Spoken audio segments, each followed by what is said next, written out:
Brexit, the political campaign. Here I'm going to explain reasons behind why people voted leave and people voted remain in the political campaign.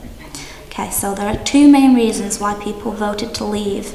The two main reasons identified were immigration and sovereignty. Britain has had an immigration crisis as it has been struggling to efficiently house all of the immigrants migrating to the country. Brexit claimed that it would deal with this crisis and stop the problem with overpopulation in Britain. However, it claimed that people from the EU, if they wanted to come and live in England, would now have to apply for a full visa if they wanted to settle.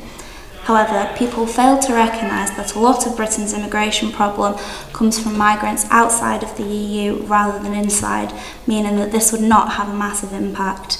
People were misled by this information as Brexit didn't have much to do with immigration. Sovereignty is the other main reason identified why people voted to leave, as people in Britain were very proud of British culture and were not open to the fact that European culture was becoming a part of regular society.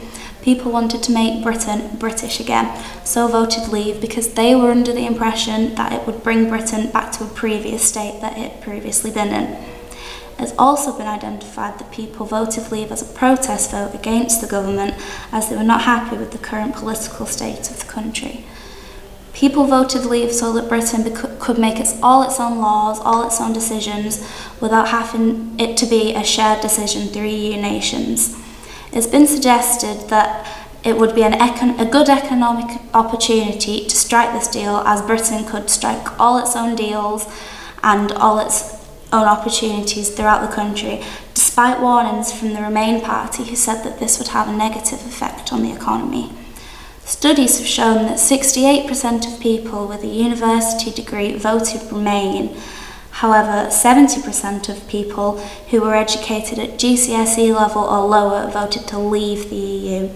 This shows that education had a massive impact on voters' choice. It was suggested that if people voted to leave, much more funding would go towards the NHS. However, we have yet to see this happen. The Remain campaign focused more on the impacts that leaving the EU would have on the economy. However, the Leave campaign focused primarily on immigration and migration, which received a lot more attention from the voters and caught people's eye.